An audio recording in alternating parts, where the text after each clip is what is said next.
Okay, so in this class, we will try to discuss about the DC motors, right? So till now we have discussed all about the DC generators, right?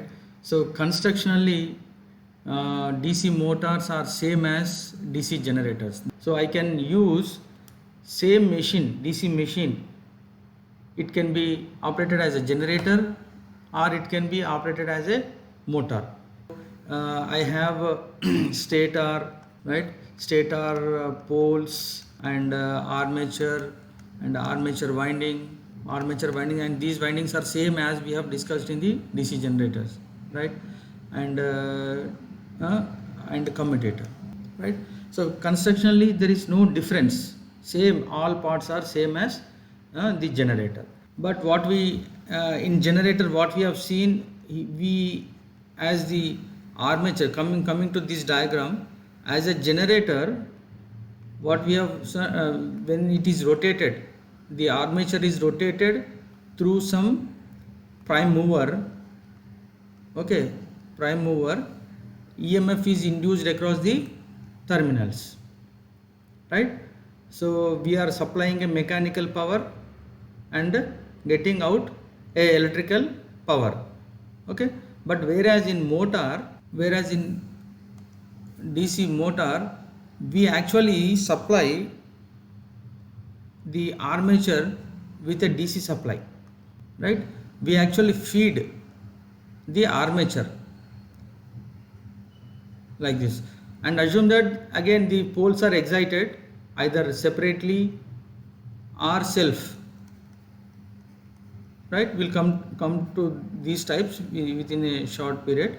But suppose that there is a field excitation and flux is there in the machine, right?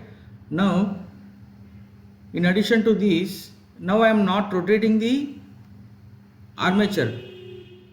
Physically I am not using any prime mover to rotate the armature, but to a standstill armature I am feeding current. Into the armature. Earlier we were actually collecting the current from the armature like this, so in a DC generator, but now we are pumping inside the current into the armature, right? Now what happens, see, this is going inside means it is having a cross sign. This is having a cross sign here, and here we have a dot sign. Current will come out like this, current will go inside like this in this cross section, conductor cross section, right? Now as we have discussed in the last class, now we have a magnetic field B in this direction, and we are having, this is a conductor cross section, and the current is going like this, going like this, right? So let me put in this way. This is current RL, right? Due to this own flux, now due to this its own current, we have its own armature flux around it, right? Now it is going outside, right? So current flux will be something, yeah, so it is upside, right? So upside means it will be, this is like this, right? Now due to this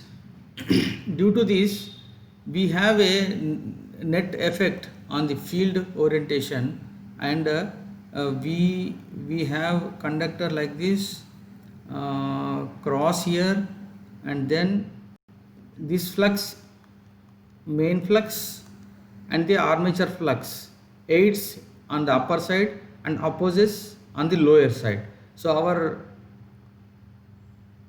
resultant flux distribution will be something like this.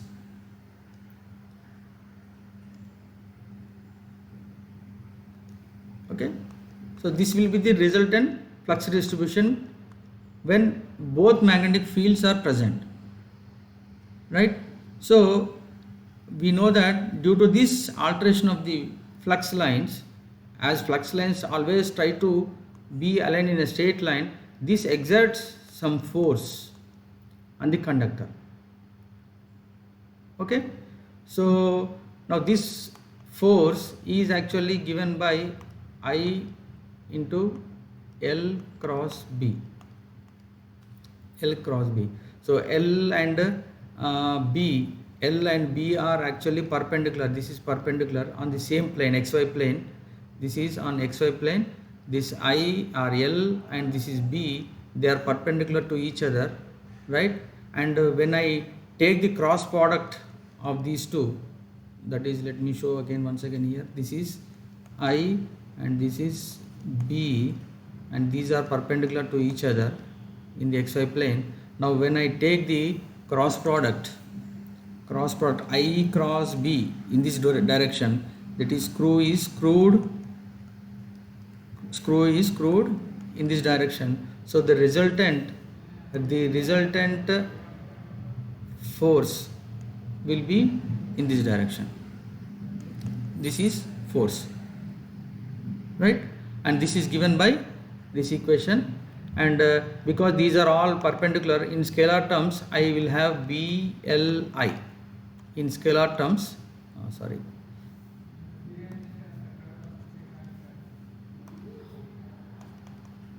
In scalar terms, magnitude BLI will be the magnitude. If all are B flux density Webers per meter square, L is in meters and I is in amps, then this force will be in newtons.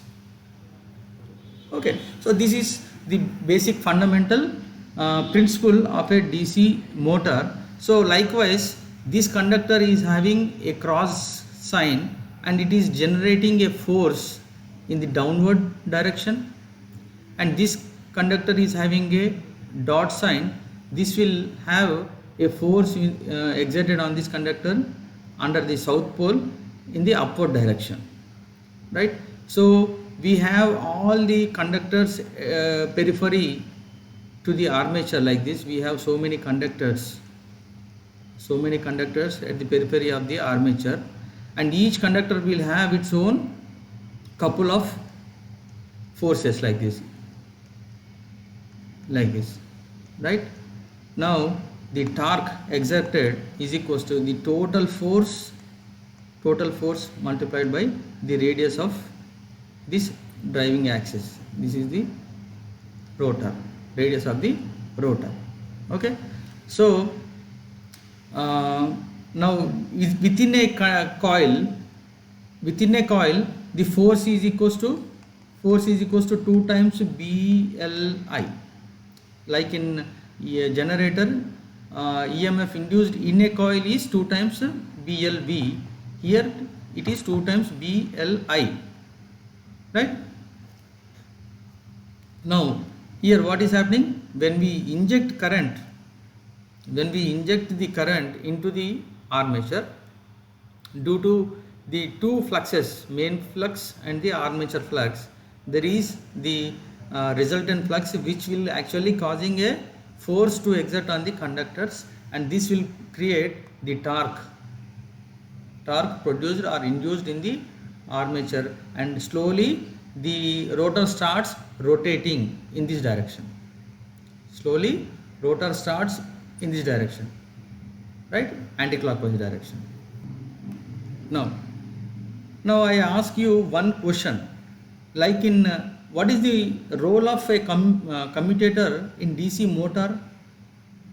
We know that the role of the commutator in DC generator is to make the voltage induced in the armature coils as a unidirectional, and a DC output voltage we will be getting. But in case of motor, right, now if you notice here, the purpose of this commutator is to change the direction of the current as the I write commutator uh, action, commutator action in DC motor. What does it do? Actually it changes the direction of current as the conductor moves from one pole to one pole, or south pole to north pole, or north pole to south pole. Okay, so here what is happening under north pole, if coil is having this direction of current, it is moving like this, then force will be exerted on the bottom side, right? Now this coil, when it is moving in anti-clockwise direction and comes to under the effect of south pole, now it should have a current in this direction such that the force will be produced in the upward direction, right? Now this change of current direction is obtained through the commutator, right? Now this will create a unidirectional torque. Unidirectional torque, right? Why a motor rotates in same direction? Because the commutator is playing. The commutator is changing the current direction in the conductors from one direction to the other direction when the coil is coming from one pole sign to the other pole sign. Now that will ensure a unidirectional forces exerted on them and resultant torque. So this is the main basic principle of operation of a DC motor, right? Now coming to the armature reaction. Armature reaction,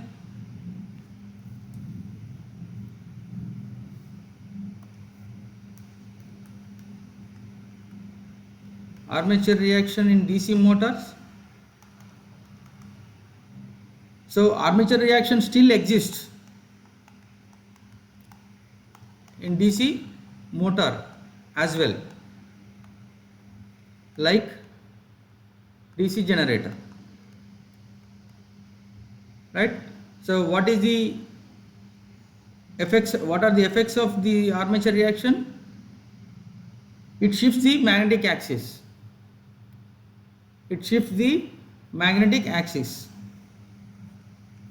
So in DC generator we had a shift. Earlier the magnetic flux will be like this and its axis is MNA, magnetic neutral axis.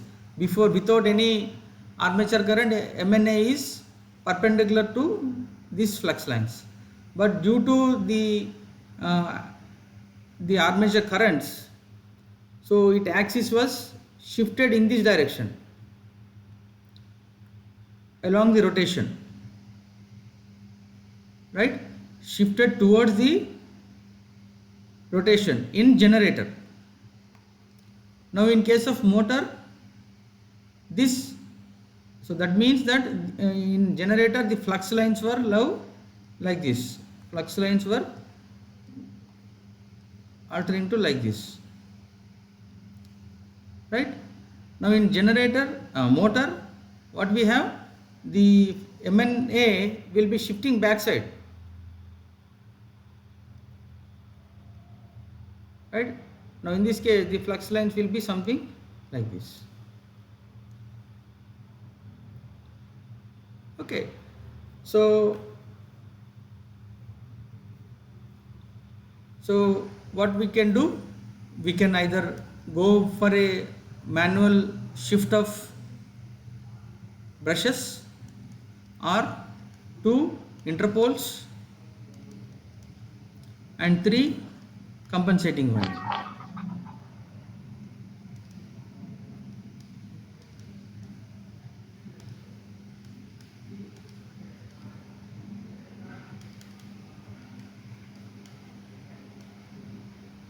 Now shifting of brushes. In this case, shifting of brushes is opposite to that of rotation. Opposite to that of rotation. Earlier in generator it was towards the rotation. The shift is towards the rotation. Now in motor, the brush shift will be against the rotation. And interpoles, right? So in interpoles, the interpole north pole will come ahead of the north pole, and south pole will come ahead of the south pole as the direction of the rotation, right? In case of generator. Now in case of motor, the south pole will come here, south pole will come, and north pole will come here, opposite to that of generator.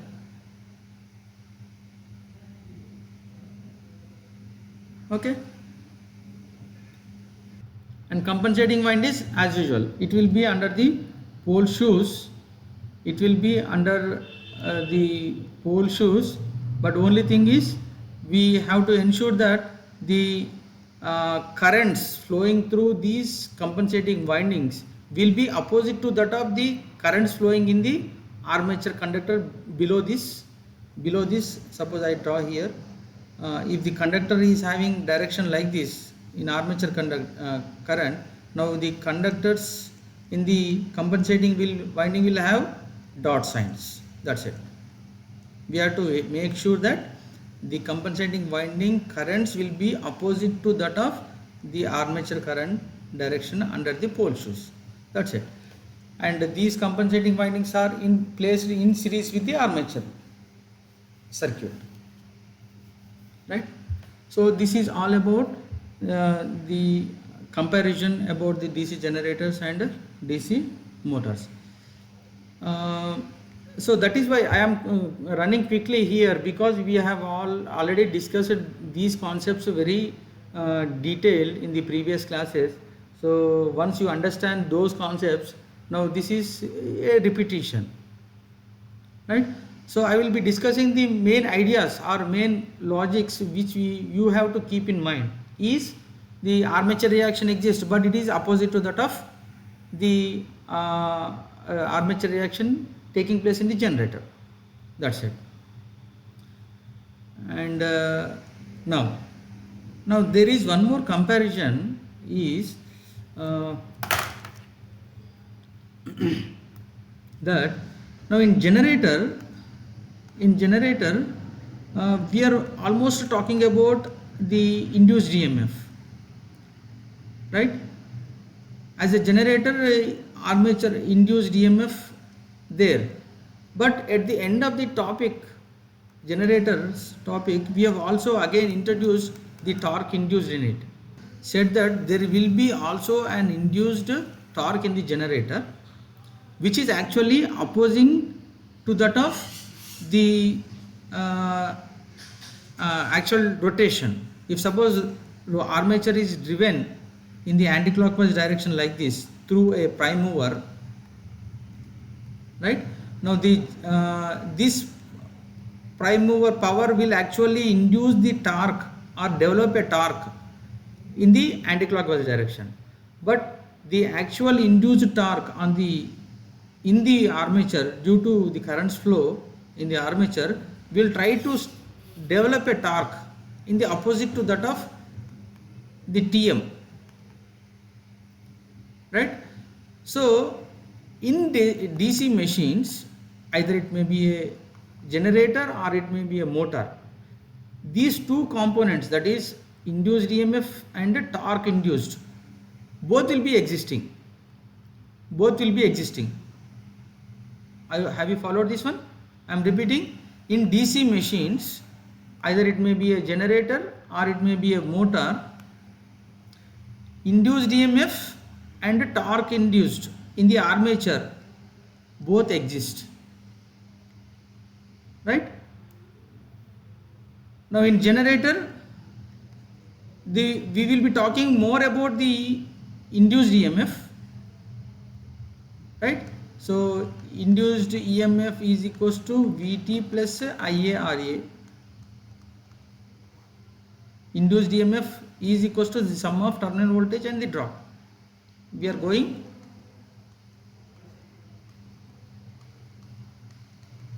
so whatever induced EMF is there here, the drop in the armature resistance will be the resultant will be the terminal voltage in generator. Now when we talk about the torques in generator, then this induced torque will be opposite to that of the torque supplied to the armature mechanically. Now in case of motor, we first talk about the induced torque, later we talk about the armature induced EMF, right? Now still the rotor is rotating in the anticlockwise direction due to this induced torque. Now there is no PM, there is no mechanically power given to the armature, right? But there is no input to the armature, we are not driving it, but we are connecting some loads, mechanical loads. Now which I'll show this is induced torque now, and due to this mechanical loads there is a torque which is acting opposite to the induced torque due to this mechanical load, right? Now these two torques oppose each other. Now as a DC motor, at first if there is no mechanical load, then torque induced will be sufficient to drive against its own frictional windage torque. The armature has its own frictional windage torque which is actually acting on the machine, so it will generate or it will induce the internal torque T(in) or tau(in) such that it will be acting opposite to the frictional windage torque. But when load is increased, mechanical load is increased, the Tm will increase in the opposite direction. Now the motor will draw more and more currents from the supply and the torque induced will be increasing. So at any given time the torque induced in the machine will be equals to the mechanical torque equivalent of the load, right? So we will be talking in terms of torques in the motor, okay? But when it comes to the equivalent circuits,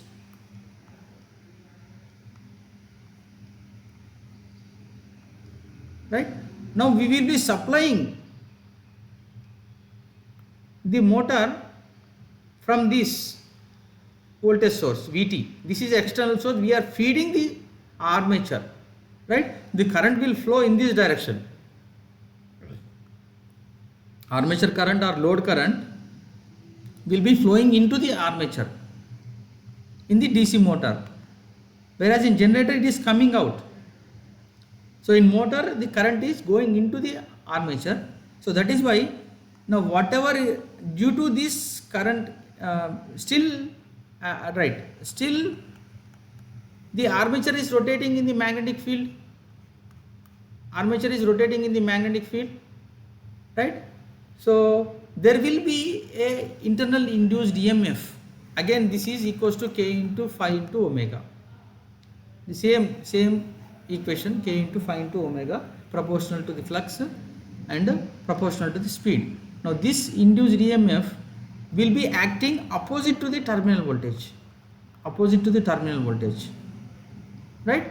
Now I say Vt is equals to Ea plus IaRa drop. The terminal voltage is now equals to this opposing voltage plus the armature drop taking place, right? This is in motor. Now Vt is equals to internal induced EMF plus IaRa drop. Now whereas in generator here this side internal induced EMF is equals to terminal voltage plus drop. Do you understand this one, this difference? So as a DC machine, it can be a DC generator or it can be a motor. Physically there is no difference, right? And in the DC machine we have both these terms, EA and torque induced. In generator we say that this internal torque is opposing the rotation of the armature due to prime mover, right? Now in motor we say that the induced EMF in the armature opposes the terminal voltage. We'll say like this, right? The induced EMF opposes the terminal voltage. Okay. And when it comes to torque, I have just said, as the load increases, the torque induced in the machine increases by increasing the current, or by taking or observing the current from the supply, and the induced torque increases as the mechanical load torque is applied. Now what we know, the basic torque equation in a loop, torque induced is equals to the force into R. And what is force? 2 times of BLI into R. On one side it is BLI, on both sides it will be 2 times of BLI. So this is in one loop. So this total this induced torque in one loop is 2 times of BLI into R is the torque. This is Newton meter, right? So I can also convert this torque induced so what is 2 pi RL? 2 pi RL is 2 pi R into L is, this is area of the armature periphery, surface area. So this is 2 pi R and this is L. So this all surface area is 2 pi RL, right? And we know that B is equals to flux per unit area. Now this per pole area, I want per pole area, the flux per pole. So for that I need to get area under each pole. So if I divide this capital A by P, then I will be getting this as AP, right? So now what can I do? Now this becomes, when I divide this, now this becomes flux per pole. This is constant, flux density under each pole is constant. Now this, when I divide this by AP, now this becomes flux per pole. Now you substitute here, tau in will become so okay, 2BLIR. So pi, I multiplied numerator and denominator, pi. So I have 2 pi RL is there. So this is 2 pi RL is there, right? Now this is equivalent to AP. So for that again I have to divide. Okay, let me first substitute this as, so B I A, this is BIA by pi, not AP, this is A. Now I want to substitute B as 5P by, now so I want to substitute B is equals to 5P by AP. So this is AP is equals to, this AP is equals to A by P. So this is B is equals to 5P into P by A. So I substitute here B is equals to 5 P by A into I into A by pi. So this A and this A gets cancelled. Pi is there here? Yeah, pi is there. So this becomes, and what about I? Now I have to see, this is torque induced, right? So torque induced is equals to some constant P by phi into phi into I, right? Phi into I, right? This is the, now in case of simple two pole machine, this 2 becomes, P becomes 2, right? This P becomes 2, but in general it will be P by pi into phi into I, right? Now this is, you have to understand that the torque induced is proportional to the flux per pole and the current, armature current, it is passing. Now this armature current, again if I, this is similar to that, EA is proportional to that constant, or E is equals to the constant into phi into omega, and T induced is equals to K, same constant K phi into I. So these two basic equations you have to remember always. And now this current, if I wanted to convert into armature current, complete armature current, see this current, this either it is coming out as in generator, this is coming out, in motor it is going inside. Now this armature current actually again divided into many parallel paths depending upon its winding, lap winding or wave winding or whatever it may be, it may be having many parallel paths, right? Now once you get that parallel paths A, right, so this actual IA, the current actually flowing in the coils IA will be this complete current, armature current, divided by A, right? So I say that so total torque induced in the conductor, in the motor is equals to total number of conductors on the armature, okay, total number of conductors on the armature divided by 2, because this is one coil, right? This is one coil, so total conductors divided by 2 becomes one coil, right? So multiplied by this P by phi into phi into, and I is equals to IA by A, this is A,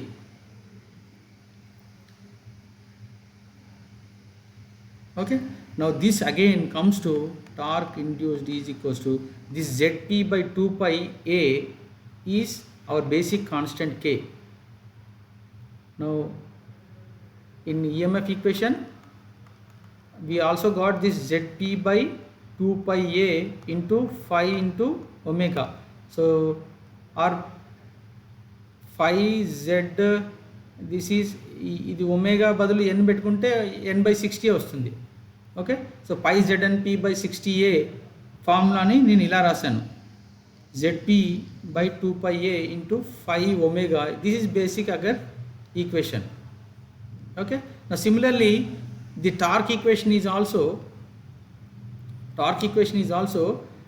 this is Zp by 2 pi A is K multiplied by phi into armature current. Now I bought the total induced torque, this is total induced torque, this is torque induced per one coil. Now this total induced torque I am writing here, so torque induced in the machine is K phi Ia, where K is Z P by 2 pi A. A is parallel paths, which is similar to this induced equation, that is K phi omega, right? Or we know that Z phi Z n P by 60 into A. This is a basic, I remember like this, phi Z n P by 60 A. So here n by 60 is, okay, this is revolution per second, multiplied by this 2 phi gives me the omega, right? So okay, so this is if I substitute in omega terms, it again it comes phi Zp by 2 phi A into phi omega. So this is again K times phi omega, right? So this similarity, you have to remember this similarity of equation between EA and tau induced. Okay, so I'll stop here.